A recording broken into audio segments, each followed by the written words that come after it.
कोई पूछने नहीं आता। ये डॉक्टर बाबा साहब अम्बेडकर की वोट का अधिकार, वोट की महत्व है, वोट का महत्व है, वोट की वैल्यू है कि आज बड़े बड़े नेता आपके बीच आते हैं और हमारे देश के यशस्वी प्रधानमंत्री कहेंगे कि हमने दलितों के पैर धो दिए।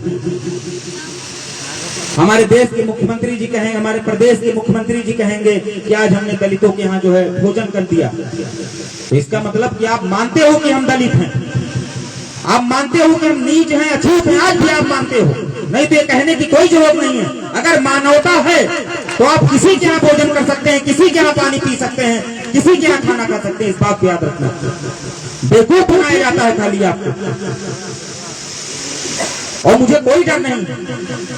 और यहाँ पे बैठे युवाओं से मैं बोलना चाहूंगा, क्योंकि बहुत समय बहन भी है, ये भी अपने कुछ बात रखेगी। मैं यहाँ पे बैठे उन सभी युवाओं से बोलना चाहता हूँ कि आप ये मत समझना कि कहीं किसी जिले में घटना हुई, इलाहाबाद में भाई मार दिया गया, प्रतापगढ़ में उस बहन की हत्या हो गई, हाथरस में उस बहन की हत्या हो गई, कासगंज में बहन की हत्या, दो बहनों की हत्या हो गई। मैं वहां गया तो आप लोग सोचते होंगे कि हमारे घर में तो नहीं हो रही है, हमारे परिवार में तो नहीं हो रही है, टिकैत नगर में तो नहीं हो रही है। तो इस बात को कभी मत भूलना, इस बात को याद रखना कि जलते घर को देखने वालों, फूस का छप्पर आपका है, आग के पीछे तेज हवा है, आगे मुकद्दर आपका है, और उसकी कत्ल पे मैं भी चुप था, मेरा नंबर अब आया, मेरी कत्ल पे तुम भी चुप हो, अगला नंबर आपका है। इस बात को याद रखना। ये मत सोचना कि मेरा नंबर कभी नहीं आएगा, इस बात को कभी मत सोचना। और ये भी याद रखना कि बहुत लोग यहाँ पे सोचते होंगे कि मेरे संघर्ष करने से समाज नहीं बदलेगा, मेरे संघर्ष करने से ये जो हत्याएं हो रही है वो बंद नहीं होगी, मेरे संघर्ष करने से या मेरे आवाज उठाने से जो हमारे समाज की युवाओं पे लाठियां चलती हैं, चाहे वो इंद्र मेघवाल मार दिया जाता हो, चाहे वो तमाम अन्य घटनाएं हो, वो तो नहीं रुकेंगी। तो आप इस बात को याद रखना। एक कहानी के माध्यम से मैं आपको बताना चाहता हूं। एक जंगल था, उस जंगल में बहुत भयंकर आग लग गई, और जब उस जंगल में आग लगी तो उस जंगल के बहुत बड़े बड़े जीव जंतु उस आग का तमाशा देख रहे थे।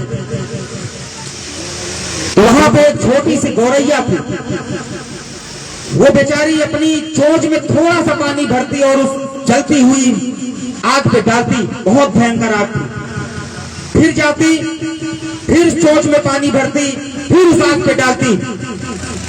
तो वहां पे जो बड़े बड़े जीव जंतु थे, जो आज हम लोगों का तमाशा देखते हैं, उसी उस पे बताना चाह रहा हूं कि बड़े बड़े जीव जंतु थे, उस आग का तमाशा देख रहे थे, उस गौरैया को देख के हंस रहे थे। वो बोले कि तुम नादान हो, तुम्हारे बुझाने से आग नहीं बुझेगी। तो गौरैया ने बहुत सुंदर जवाब दिया। उसने कहा कि मुझे पता है कि मेरे बुझाने से आग नहीं बुझेगी, लेकिन मुझे ये भी पता है कि कल जब इस आग का इतिहास लिखा जाएगा तो मेरा नाम आग बुझाने वालों में लिखा जाएगा, और तुम सबका नाम तमाशा देखने वालों में लिखा जाएगा। तो इसलिए आपसे ये निवेदन करने आया हूँ, या अपील करने आया हूँ कि मेरे बहुजन समाज के साथियों, मेरी माताओं बहनों, तमाशा मत देखो। ये घटनाएं आपके साथ भी हो सकती हैं। अगर देवा रावत की हत्या हुई है, अगर आप नहीं बोलेंगे तो कल आपकी भी हत्या हो सकती है। इस बात को बताने आए हैं। आप लोग डंके की चोट पे लड़ाई लड़ो, और मैं ये डंके की चोट पे बोलने आया हूँ कि मैं 24 घंटे जहां तक भी मेरी आवाज जा रही है, हमारे समाज के लोग अगर अपने घरों में भी कैद हैं और अपने घर के विंडो से भी इस आवाज को सुन रहे होंगे, तो मैं उनको भी बताना चाह रहा हूँ कि आप भले इस कार्यक्रम में नहीं आए, लेकिन कल जब आपके ऊपर लठ बजेगा तो देवा रावत आपकी लड़ाई लड़ने जरूर आएगा। इस बात को हम बताने आए। कल जब आप पीटे जाओगे, थानों में पीटे जाओगे, मनवादी व्यवस्थाओं के द्वारा परेशान किए जाओगे, तो देवा रावत आपको पीछे नहीं छोड़ेगा, आपकी लड़ाई को जरूर लड़ेगा। इस बात को बताने आए। तमाम साथियों से अपील करता हूं कि आप लोग मत डरिए किसी से। डंके की चोट पे बोलता हूं। आज आप देखो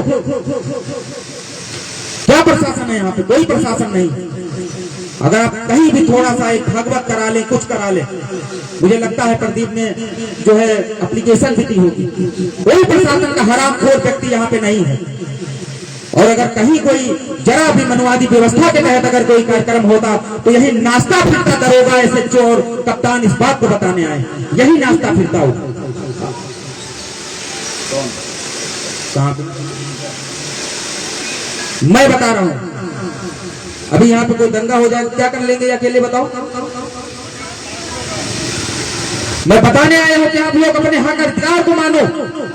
अगर कहीं कोई और औकात में बताने आया हूं कि मुझे लगातार खबरें आती है पूरे देश से, झारखंड से खबर आई, राजस्थान से खबर आई, मध्य प्रदेश से खबर आई, महाराष्ट्र से खबर आई, क्योंकि इस देश में मनवादी सरकार है, मनवादी विचारधारा को मानने वाली सरकार है, डॉक्टर बाबा साहब अम्बेडकर के विचारों को कुचलने वाली सरकार है, डॉक्टर बाबा साहब अम्बेडकर के संघर्षों को खत्म कर देने वाली सरकार है। इस बात को डंके की चोट से बताने आए आपसे, मुझे कोई डर नहीं है। मैं देखता हूं हमारे बाराबंकी में सकरी थाना अंतर्गत शरीफाबाद में 10 दिन पहले जो है वहां के एसडीएम को परमिशन के लिए कागज दिया गया, एसडीएम महोदय ने परमिशन दे दी, लेकिन वहां का एसएचओ उस यात्रा को निकलने नहीं दिया। ये बहुत ही दुख का विषय हमारे लिए, इस बात को बताने आए। और मैं ये बात डंके की चोट में बोलता हूं कि आपको किसी परमिशन की जरूरत नहीं होगी। जब आप 200 लोग यात्रा को निकालोगे तो उत्तर प्रदेश की सरकार आपके पीछे 300 पुलिसकर्मी लगा देगी, आप उस यात्रा को नहीं निकाल पाओगे, इस बात को बताने आए। और अगर आप 10,000 लोग यात्रा को निकालोगे तो आपकी अगुवाई में एसएचओ भी खड़ा होगा, सीओ भी खड़ा होगा, एसडीएम भी खड़ा होगा, तमाम अधिकारी आपकी अगुवाई में खड़े होंगे, इस बात को बताने आए। आप लोग संगठित रहो, फिर देखो आप अपनी ताकत, संगठित रहो आप लोग, और किसी से डरने की जरूरत नहीं। लेकिन मैं एक बात और बताऊंगा कि आप लोग डॉक्टर बाबा साहब अम्बेडकर के संविधान को मानिए, और अगर आप लोग 1% भी डॉक्टर बाबा साहब अम्बेडकर के संविधान के अगेंस्ट अगर आप गए तो ये देवा रावत भी पुलिस वालों के सामने घुटने टेक देगा, कुछ नहीं कर पाएगा, इस बात को बताने आए। आप संवैधानिक दायरे में रहो, अपनी लड़ाई को लड़ो, फिर किसी की हैसियत नहीं है कि आपकी कालर को छू के दिखा देगा। देवा रावत डट के खड़ा होगा आपके सामने, इस बात को बताने आए। डंके की चोट में बोल के जा रहा हूं, मैं हूं, किसी की हैसियत नहीं है। आपकी जमीनों पे कब्जे होते हैं, मैं जानता नहीं हूं क्या, मैं बेवकूफ हूं? आपकी जमीन पे कब्जा होता है और जब आप उसकी एप्लीकेशन थाने लेके जाते हैं तो आपके ऊपर 151 करके आपको जेल भेज दिया जाता है। क्या हम बेवकूफ हैं? हम नहीं जानते हैं? आपको मारा जाता है, आपको पीटा जाता है, और जब आप अपनी एप्लीकेशन लेके आप थाने पे जाते हैं, आपकी जाति पूछी जाती है तो क्रॉस केस लिख दिया जाता है। ये नहीं पूछा जाता है कि कौन सबसे ज्यादा चोटिल होगा। मैं नहीं जानता हूं क्या क्रॉस केस क्या होता, मैं वकील हूं, मैं सब जानता हूं, लेकिन मैं मजबूर हूं। मेरे समाज ने मुझे ताकत नहीं दी, और जिस दिन मुझे वो ताकत मिली, इस बात को याद रखना कि एक एक जुल्म का हिसाब लिया जाएगा, इस बात को बताने आए। जिस दिन भी हमारे हाथ में वो ताकत आई तो एक एक जुल्म का हिसाब लूंगा, एक एक जुल्म, इस बात को याद रखना। ये कहेंगे संविधान को खत्म करेंगे, तमाम जो है घटनाएं हमने देखी है। औकात समझ में आ गई अयोध्या सांसद लल्लू सिंह की, उसने बोला था कि संविधान को इस बार हमको जो है जिता दो और मैं संविधान को खत्म कर दूंगा। तो सुनो, डॉक्टर बाबा साहब अम्बेडकर की औलादें अभी जिंदा है, इस बात को याद रखना।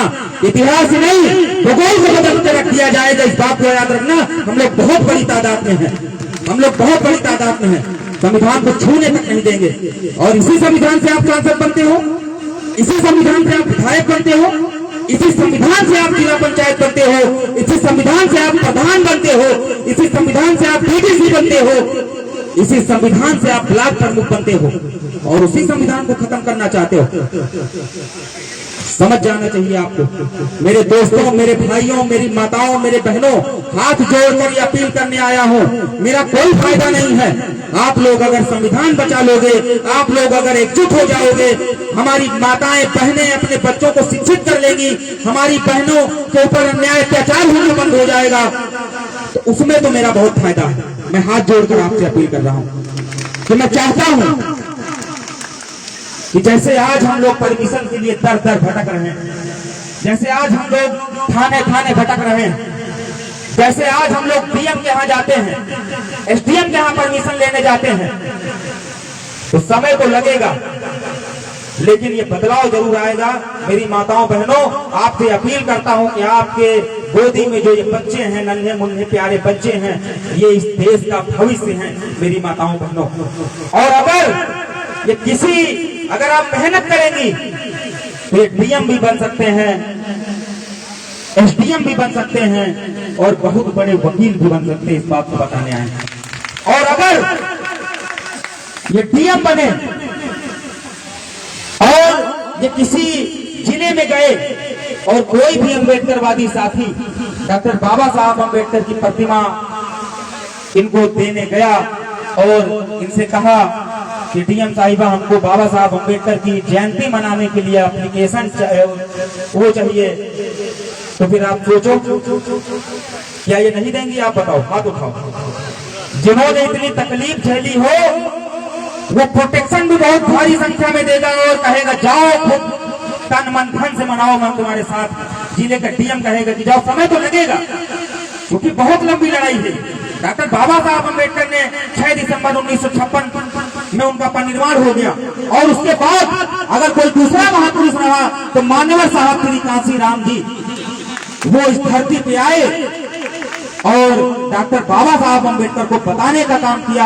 आज यहाँ पे बैठे वो तमाम लोग अगर डॉक्टर बाबा साहब अम्बेडकर के बारे में जानते हैं तो ये देन किसी और की नहीं है, डॉक्टर मान्यवर साहब श्री कांशीराम जी की देन है कि आप डॉक्टर बाबा साहब अम्बेडकर के बारे में जान रहे हैं। नहीं तो डॉक्टर बाबा साहब अम्बेडकर को जड़ से खत्म कर दिया जाता। ये प्लानिंग चल रही थी इस देश और प्रदेश की सरकार के द्वारा। इस बात को बताने आए हैं।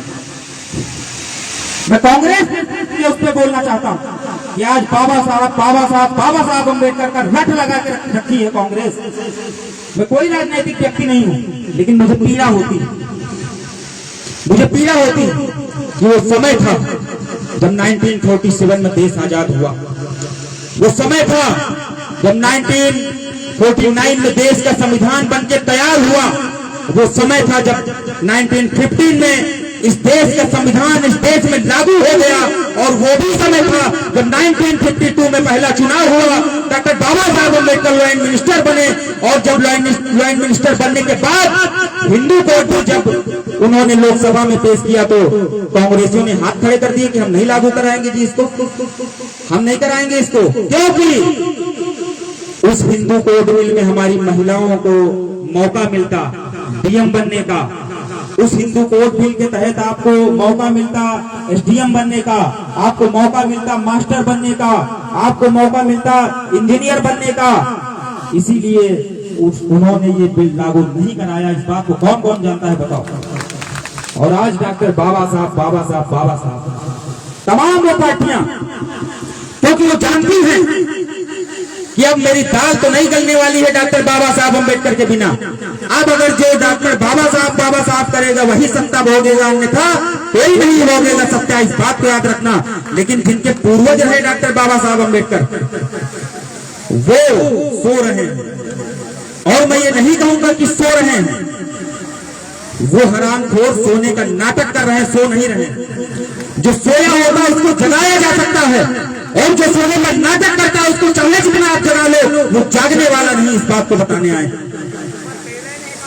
क्योंकि आप लोग मान्यवर साहब श्री कांशीराम जी को भी नहीं पढ़े होंगे, क्योंकि जहां पे बात डॉक्टर बाबा साहब अम्बेडकर की आएगी वहां पे मान्यवर साहब कांशीराम भी छूटेंगे नहीं।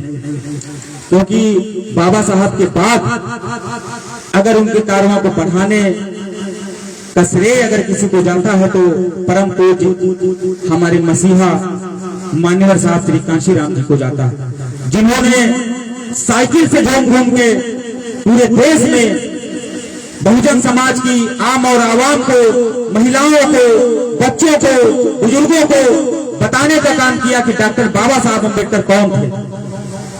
डॉक्टर बाबा साहब अम्बेडकर का संघर्ष क्या था, उनका मिशन क्या था, वो क्या चाहते थे।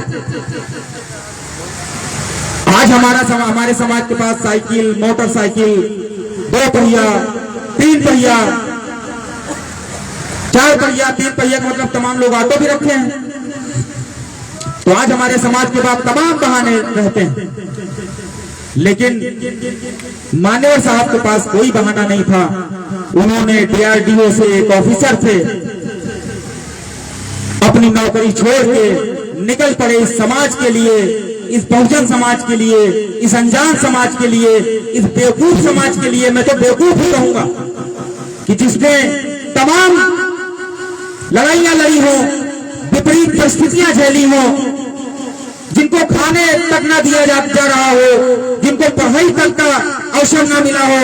हमारे बीच हमारे बहुत ही प्यारे साथी, हमारे भाई मोहम्मद शान जी हमारे बीच आए हैं, इनका बहुत बहुत धन्यवाद। दिल की गहराइयों से इनका बहुत बहुत धन्यवाद।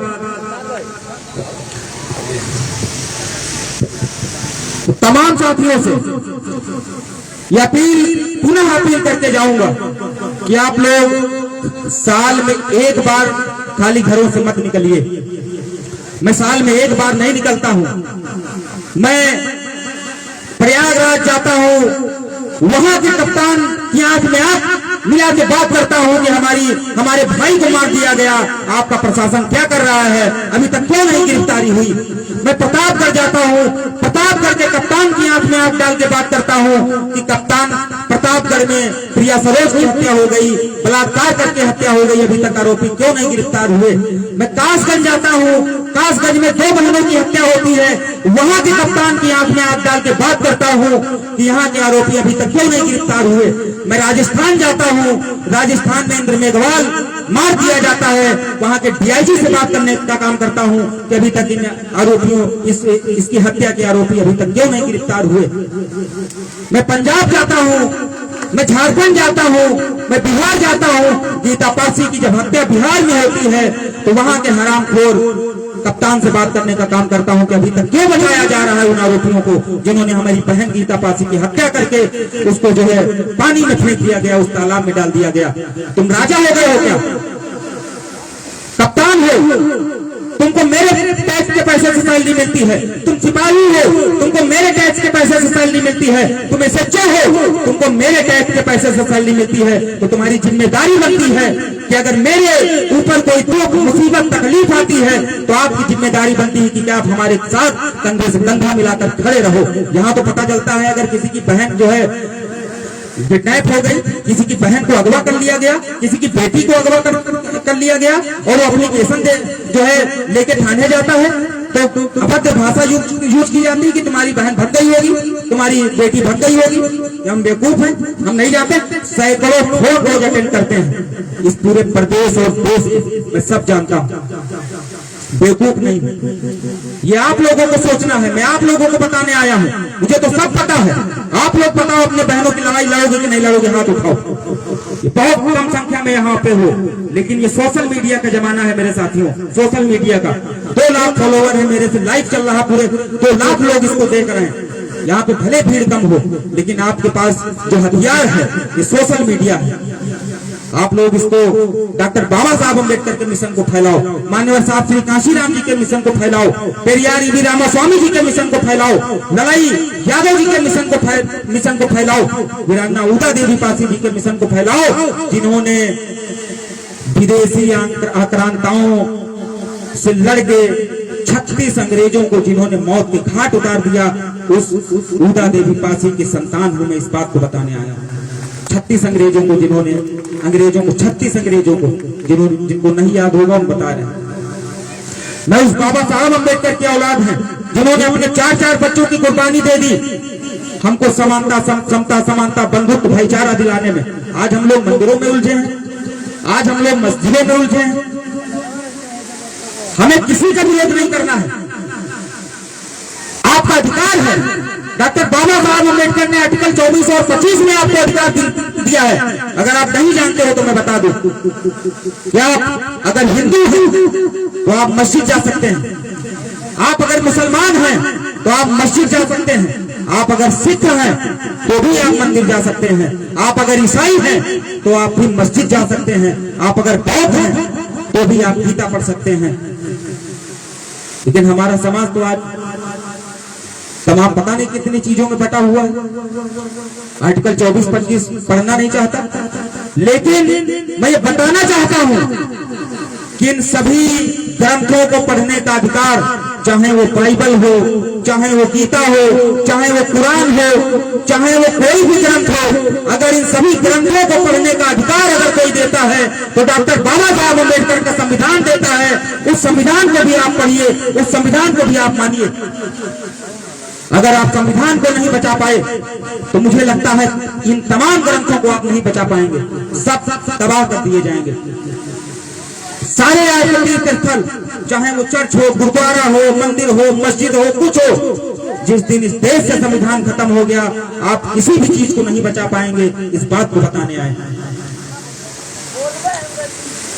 तमाम धारणाएं सरकारों के द्वारा, उन तमाम लोगों के द्वारा दी जाती हैं कि आप मुसलमानों से नफरत करो, आप ईसाइयों से नफरत करो, आप बौद्धिस्टों से नफरत करो, आप सिखों से नफरत करो, लेकिन कभी किसी को यह नहीं बताया जाता है मेरी माताओं बहनों कि जब इस देश में संविधान नहीं था तो इस देश में एक मनुस्मृति लागू हुआ करती थी, और उस मनुस्मृति में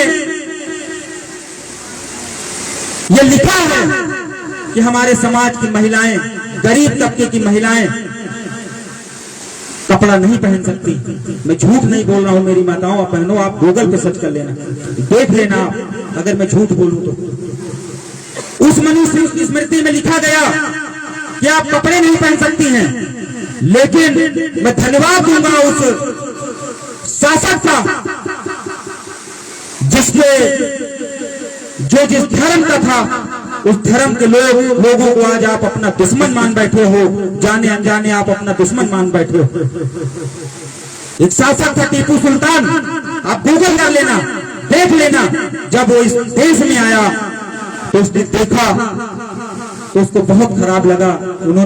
उसने अपने मंत्री से पूछा कि ये क्या नाटक है। तो मंत्री ने बताया कि साहब यहाँ पे तो कर देना पड़ता है महिलाओं को स्तन ढकने के लिए, और जिनके पास कर नहीं होता है वो महिलाएं जो है स्तन नहीं ढक सकती हैं। तो टीपू सुल्तान ने कहा कि आज के बाद मैं इस देश को कर मुक्त कर रहा हूं, कोई भी महिला किसी भी प्रकार के वस्त्र पहन सकती है। ऐसे थे हमारे टीपू सुल्तान। इस बात को बताने आए, उस बात को याद रखो।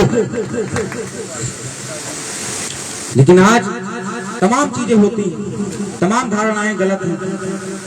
एपीजे अब्दुल कलाम साहब को आप पढ़ लीजिए, एपीजे अब्दुल कलाम साहब को आप देख लीजिए। तमाम ऑफर आए, तमाम देशों से ऑफर आए कि आप मेरे पास आ जाओ, मेरे लिए काम करो। लेकिन वो व्यक्ति अपने देश के अलावा किसी देश में नहीं गया, अपने देश में पैदा हुआ, अपने देश में बच गया। ये बात बताने आए हैं। मेरे युवाओं, मेरे भाइयों, बहुत लंबी बात हो गई है और यहाँ पे तमाम और भी कार्यक्रम होने हैं। एक बार सभी लोग खड़े होके मेरे साथ जयकारा लगा देंगे। और मैं चाहूंगा कि जिस संविधान की बात हम लोग करते हैं, जिस संविधान की रट हम लोग हमेशा लगाते हैं, उस संविधान की प्रस्तावना हम लोग आज पढ़ेंगे। और मैं अपने साथियों से भी कहना चाहूंगा, प्रशासन के साथियों से भी कहना चाहूंगा कि संविधान की प्रस्तावना हम पढ़ने जा रहे हैं। आप भी खड़े हो जाएं एक बार, क्योंकि उस संविधान के तहत आपको ये वर्दी पहनने का और नौकरी करने का मौका मिला है। आप प्लीज आप खड़े हो जाएं और उस संविधान की प्रस्तावना हमारे साथ पढ़ें, बहुत गर्व महसूस होगा आपको।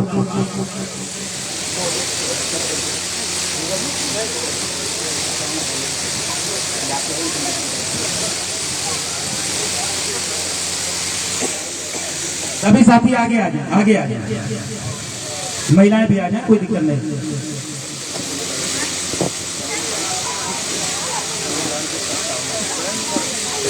आ जाओ, आगे आ जाओ।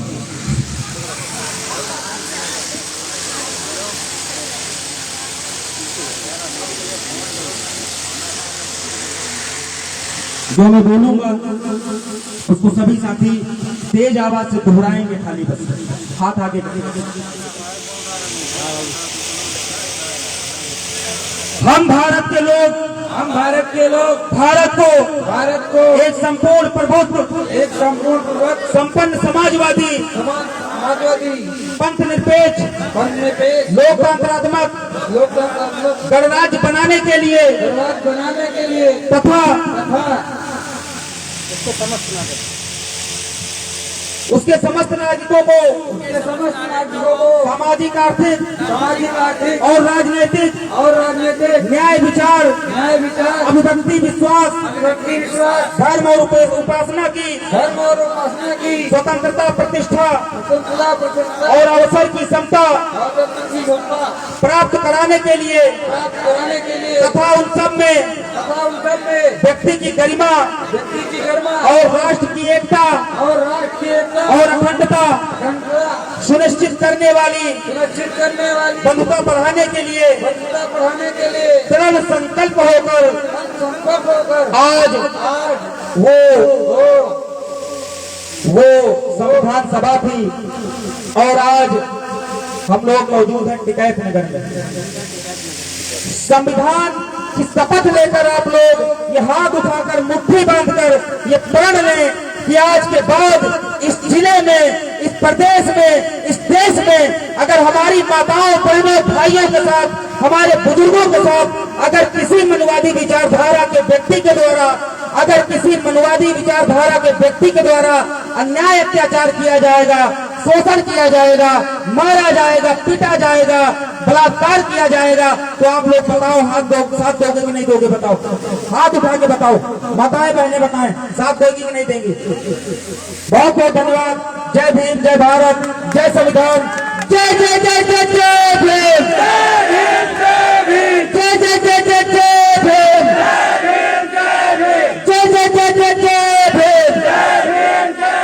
और जुल्मी जब तक जुल्म करेगा सत्ता के हथियारों से, और जुल्मी जब तक जुल्म करेगा सत्ता के हथियारों से, चप्पा चप्पा गूंज उठेगा जय भीम के नारों से। जुल्मी जब तक जुल्म करेगा सत्ता के हथियारों से, चप्पा चप्पा गूंज उठेगा जय भीम के नारों से। जो हमसे टकराएगा, चोर हो जाएगा, जो हमसे टकराएगा, चोर हो जाएगा। बहुत बहुत धन्यवाद। जय भीम, जय भारत, जय संविधान, बहुजन आर्मी जिंदाबाद जिंदाबाद। बहुत बहुत धन्यवाद सभी माताओं, बहनों, प्रिय भाइयों, बुजुर्गों का बहुत बहुत धन्यवाद। Hello hello.